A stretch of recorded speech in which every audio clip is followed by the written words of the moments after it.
O dízimo, ele é um método de contribuição inteligente. Todo mundo é bastante sensível a um discurso que é egocêntrico e favorecedor. É assim que as pessoas caem em golpe, né? O problema do dízimo é uma teologia mal aplicada. Essa questão da teologia que traz essa relação, né, de cobrança. Ó, se você não der, Deus vai quebrar sua perna. E se você der, você vai ganhar o prêmio da loteria celestial. Tem alguém aqui com dor de cabeça. Tem alguém aqui com dor nas costas. Toda igreja tem gente com dor de cabeça. Toda igreja tem gente com dor nas costas. E tem gente que fala assim, cristão não pode nada. Tudo que é bom é pecado. Crente é a coisa mais fácil de ser enganada. E eu não tô vendo mais profeta levantando e profetizando para pastor, pastor, você tá roubando do caixa da igreja. Pastor, você tá com muito dinheiro na conta. Nesse corte do Inteligência, o pastor Luiz Saião e o pastor Matheus Alves falam sobre a teologia da prosperidade, sobre o dízimo e sobre o verdadeiro significado do Salmo 23. Não esqueça de se inscrever no canal, ativar o sininho das notificações e deixar o seu gostei. Então agora vamos pro corte. O Senhor é meu pastor, de nada eu tenho falta, né? Davi é o autor desses salmos e na verdade, o Senhor ali, o Saião está do lado aqui, o Senhor ali não é o tetragrama? O Senhor é o tetragrama, não é isso? Tetragrama sagrado seria o nome de Deus, YHWH, Yud He Vav He, não é? E Yehová Roi Lo Echsa, é o texto é o texto em hebraico, né? Yud He Vav He, YHWH, ou seja, eu sou o que sou, eu serei o que serei, talvez seria a explicação do nome, né? Porque o nome a gente não consegue pronunciar, né, Senhor? Você tem uma ideia de qual que é a pronúncia do nome? Não. Vou responder. O pessoal acha que alguma coisa como Yahweh, Yahvé talvez seja mais, mas é tudo... Yahweh, Jeová, né? O pessoal vai falando, né? O Senhor Jeová, é o com meu... certeza não, Jeová não, porque Adonai misturado com o tetragrama, né? Pegaram as vogais lá e o G é portuguesamento. Não tem, né, no hebraico. O Senhor é meu pastor, o eu sou o que sou, eu serei o que serei, o tetragrama sagrado, o nosso grande Deus Todo-Poderoso é quem cuida de mim.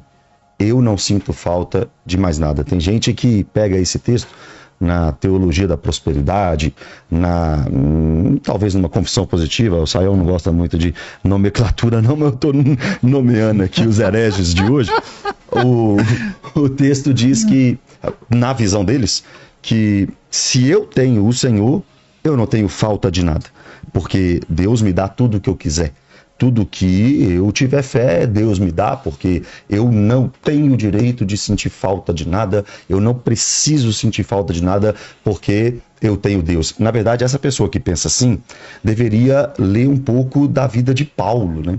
Porque Paulo disse que passou nudez muitas vezes, passou fome muitas vezes. Ele disse que sabe, isso foi em Corinto, agora para Filipos, ele diz que ele estava experimentado em toda a situação, ele sabia ter em abundância, mas também em muita escassez. Posso tudo naquele que fortalece. Talvez a ideia desse salmo é, se o grande eu sou. Eu acho que a razão da pergunta que está sendo discutida no meio evangélico hoje é o Senhor é meu pastor e eu não terei falta de nada, ou eu não tenho falta dele, né? Ele me supre, né? Isso. Não, são as coisas, essa é a discussão que exatamente. Eu comecei pelos hereges e a ideia correta talvez seria: o Senhor é meu pastor. Se o Senhor é meu pastor, o que me falta?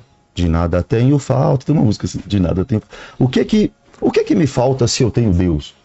Vilela, se você não tivesse esse podcast aqui que te deixou conhecido no mundo inteiro, você é um cristão? Sim. Nasceu de novo? Sim. Arrependeu dos seus pecados? Sim. Se você nasceu de novo, arrependeu dos seus pecados, se você é um cristão, o podcast pode ter como pode não ter. Se amanhã o podcast não existir mais, se você for proibido de gravar isso aqui, cara, você tá indo pro céu. Nós temos Jesus, cara. Na prática é difícil. Na prática é difícil. Poxa, eu quero um carro legal, eu quero uma casa legal. Se não for muita vaidade, não tem problema. Se não for vaidade, e a linha é tênue, Só que, cara, eu tenho Cristo, cara. Se a gente olhar para o céu, Paulo disse, vocês são do alto, pensem nas coisas que são do alto. Se nós temos Cristo, eu posso ter ou posso não ter. Pastor, e se minha vida inteira for debaixo de uma ponte? Eu não quero isso para você. Eu não quero. Mas se a sua vida inteira for debaixo de uma ponte, rapaz, quantos anos você tem? 53. Falta pouquíssimo tempo para você morrer. Olha que coisa boa. Olha que coisa boa. Viver é Cristo, morrer é lucro. Quando você morrer, você estará livre. Acabou. Agora você vai para o céu gozar da eternidade. Pode falar, Varão. Eu tenho 54. 54. Vilela, você tem 54. Você não tem mais 50 anos de vida, talvez. Eu não vou comentar nada aqui. O Vilela está muito perto da morte. Eu também tô. Mas tá. Você está perto da morte. Eu estou perto da morte. O Saião está perto da morte. Todos nós, o tempo está correndo. Nós estamos morrendo.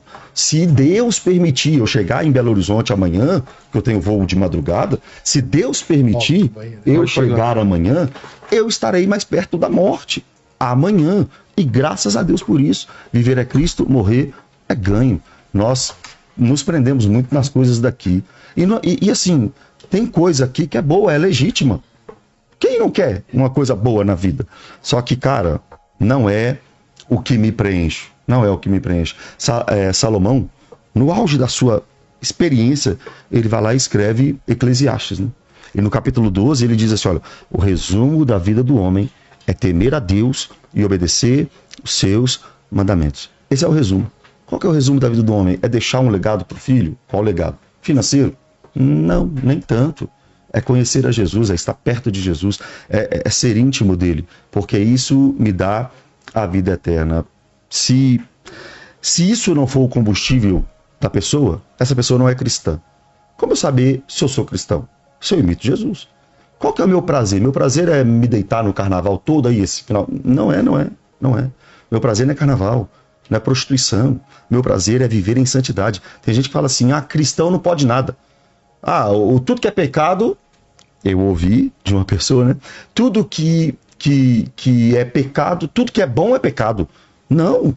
Como é que é bom desobedecer uma lei de Deus? Na verdade, eu sou feliz com Jesus porque eu sou fiel à minha esposa. Porque Deus me deu um filho. Ele me deu a eternidade. Ele me deu a salvação. Ele me ensina a te tratar como um irmão. Como é que isso não traz felicidade? Como é que isso não é importante para mim? Como é que isso não é importante para você? Ele me permite ter certeza que eu tenho o Espírito Santo em mim e que ele é o selo da minha salvação, que é o penhor da minha salvação até o dia de Cristo. Estou bem certo, Vilela, que nem a morte, nem a vida, nem anjos, nem principados, nem o presente, nem o porvir, nem a altura, nem a profundidade, nem qualquer outra criatura poderá me separar do amor de Deus que está em Cristo Jesus, o nosso Senhor. É disso que eu preciso. Eu preciso disso. E um cristão genuíno se satisfaz, se alegra. Vai cair o violão aí. O Saião derrubou o chapéu quando saiu, tá...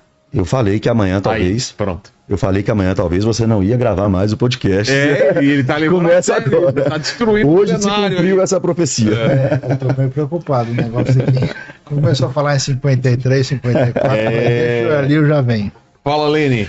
O Flávio pediu para o pastor Mateus explicar sobre um comentário que ele fez, que diz que os evangélicos são fáceis de serem enganados. Esse vídeo aí viralizou e um pastor que é difícil hoje em dia até gostou dele. Eu fiquei assim, mas será que eu tô certo ou tô errado? Porque você sabe se você tá certo dependendo de quem discorda de você.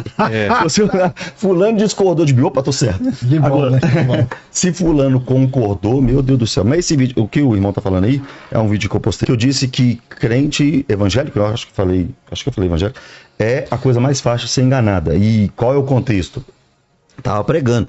Falei assim, se eu falar com você, vem para Jesus que você vai ficar rico, enche a igreja. Vem para Jesus que Deus vai te dar tudo que você quer. Vem para a igreja. E se eu começar a profetizar? Gente, falar de profeta aqui a gente vai complicar, porque o profeta de antigamente era assim, diz o Senhor. Vai ter juízo, Babilônia vai chegar. Não, mas vai ter restauração, vai voltar do cativeiro. Não, a Síria vai pegar o reino do norte. Isso era profecia. Isso era profecia antigamente. Natan, a profecia de Natan para Davi. Você é um adúltero, Davi. Agora, os profetas de hoje enganam o crente. Deus está me mostrando aqui que daqui 3 semanas vai vir uma bênção na sua vida. Mole, fácil. Deus está me mostrando que daqui 1 mês você vai enriquecer. Tem alguém aqui com dor de cabeça. Tem alguém aqui com dor nas costas. Toda igreja tem gente com dor de cabeça. Toda igreja tem gente com dor nas costas. Então, o evangélico hoje, às vezes, claro que não são todos, mas alguns evangélicos, eles são movidos a esse engano. Se o camarada promete mundos e fundos, e se o profeta levanta falando tudo aquilo que ele quer, ele vai dentro. Eu não estou vendo mais nas conferências que eu estou por aí, profeta levantando e profetizando para pastor: ó, pastor, você está roubando do caixa da igreja. Ó, pastor, você está com muito dinheiro na conta e não condiz com o seu salário. Pastor, Deus está me mostrando aqui que você está traindo sua esposa. Eu não estou vendo o profeta fazer isso mais hoje.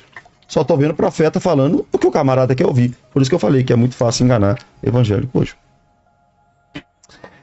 A gente tem um cenário complicado que eu acho que é a extensão do que acontece no mundo à nossa volta. Todo mundo é bastante sensível a um discurso que é egocêntrico e favorecedor. É assim que as pessoas caem em golpe, né? Assim que as pessoas acreditam em promessas totalmente. Então alguém liga e fala: olha, você deposita tanto aqui e você vai receber não sei o que. Olha, você pode comprar essa casa, você dá R$1.000 de entrada e você já pode, né?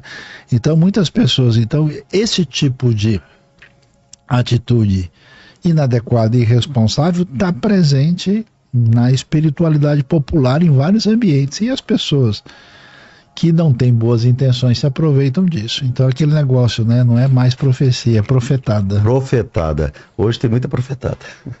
Fala, Lene. Uma centelha de sabedoria mandou aqui o seguinte: pai, afasta de mim esse cálice. Aí ele coloca aqui: é livre-arbítrio isso? Pergunta curiosa, né? De Jesus, né? Então, veja, quando se fala em livre-arbítrio, essa expressão ela se tornou o que eu poderia chamar uma expressão meio contaminada, né? Porque quando... Eu tenho até um artigo sobre isso, né? O que é que a pessoa está querendo dizer com livre-arbítrio? Você quer dizer com livre-arbítrio que você pode fazer tudo que você quiser? Olha, amanhã eu quero estar no planeta Júpiter. Eu não consigo, eu sou limitado, eu só não consigo estar nem em Bogotá, né? Então, o que é que eu estou dizendo com isso? Quer dizer que eu tenho escolha real? Quer dizer que eu sou responsável pelas minhas decisões? Quer dizer, então, por isso, né, é importante a gente não abrir mão de que o ser humano tem condição de fazer escolhas reais e verdadeiras, que não são automáticas nem robóticas, e que ele é moralmente responsável por isso, ao mesmo tempo que é importante entender que a gente não tem condição de determinar a realidade pelo exercício da nossa vontade, porque nós somos humanos ilimitados e, claro, temos outros elementos interagindo com essa disposição da vontade humana.